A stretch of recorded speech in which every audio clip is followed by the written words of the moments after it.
This is the Nikon Zfc. I've had this camera in my possession now for a couple of weeks, and I'm ready to share my thoughts with it with all of you. So let's get into it.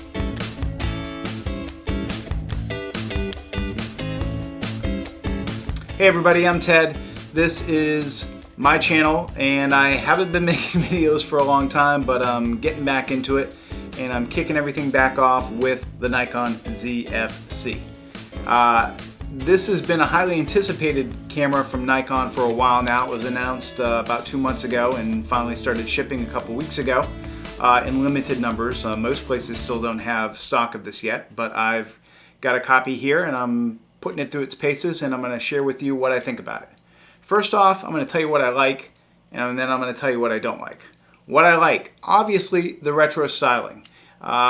Inside, this is basically a Nikon Z50. It uses the same processor. It uses the same sensor. It has great performance. It has great low light performance. I'll share some images later in this video with you on it. But it's a known quantity. It's been out for 2 years in the Nikon Z50.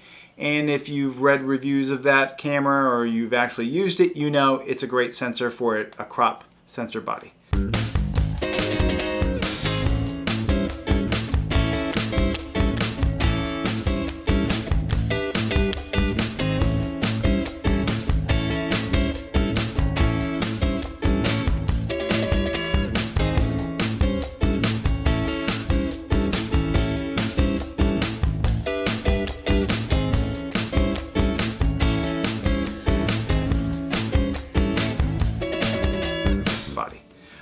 Otherwise, the other big difference apart from the retro styling is the variable angle touchscreen. I don't know why it's taken Nikon this long to get this type of screen on one of their cameras. When the Z50 came out, I was just flabbergasted that it had that flip down screen, which you can't really use. I get why they did it, because you can't do a flip up screen when you've got an EVF that extends out in a DSLR type fashion.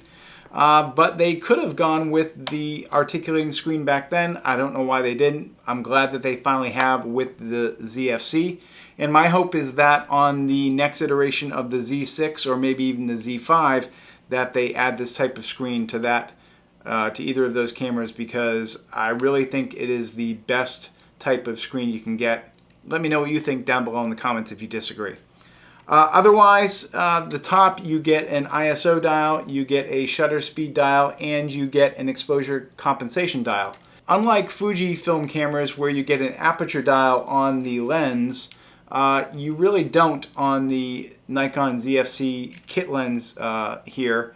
You do get a control ring which can be assigned to control aperture in your settings, and that is probably the way to go unless you really feel you just need the manual focus override. Really, I mean, you're going to probably control aperture from your command dials. The other thing you get on the top, you get a small itty bitty LCD that shows you your current aperture. This is nice in theory, but in my few weeks of using this, it's not really useful. It's so small and so dim to not really be able to look at it and tell what it is, especially when you're outside in bright light shooting. But otherwise, you get an MASP dial here to shift between manual, aperture priority, shutter priority, or program mode, or you can just throw it into full auto mode where the camera chooses all of these settings for you. If you've used the Nikon Z cameras, you know what the menu system is like. It's very similar to the camera system in the Nikon Z6 and Z7 series. It's very close to the menu system in the Nikon Z50. The big difference is they've given you now the ability to frame your shot behind with a rule of thirds frame grid instead of a rule of quarters. I don't know why the other cameras don't have this. It's really a no-brainer. It's something I really wish Nikon would bring to the Z6 cameras via a firmware update. So what don't I like about this camera? Well, there's only a couple of things. The first is that you really don't have a grip on which to hold it. Nikon really wanted to emulate the FE styling, so they went with the same shape of body, retro style of body. but it doesn't have anything really solid here to hold it by. Nikon does make a grip that you can get for this, but they only sell it in Europe, and why they do that, I don't know. Small Rig, however, is advertising that they will have a grip for this, and it will have an Arca Swiss mounting plate on the bottom, and that's only about 35 bucks, and that should be available in the next couple of weeks, so I intend to pick one of those up. The other thing I'm not real fan of, as I mentioned, that top little LCD, that's really kind of useless. And the final thing is this kit lens. I really don't like variable aperture lenses, and at 6.3 on the long end, this lens is really not great for anything other than walking around outside, taking outside shots. It does have VR, which makes it useful if you're going to vlog with it, and you'll see some video clips coming up of this camera using that lens, recording myself. If you're gonna vlog with it, it's worth the money to buy it. Otherwise, I'd avoid it and get the Viltrox 23 or 33 mil, or maybe the 56 mil if you like shooting at the 85 mil equivalent.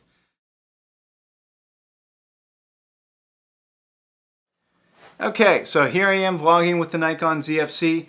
I am using the included kit lens at the short end, the 16 mil end, to give you a 24 mil equivalent. I'm at f3.5. I've got my shutter speed set to 1/25th of a second, and my ISO is set to auto, and it's currently around 160 to 200, depending upon where it is in the light. And now I'll take this and I will walk upstairs with it and out of the controlled lighting environment, so you can see how it handles shifting and how well the vibration reduction lens handles being carried and walked around.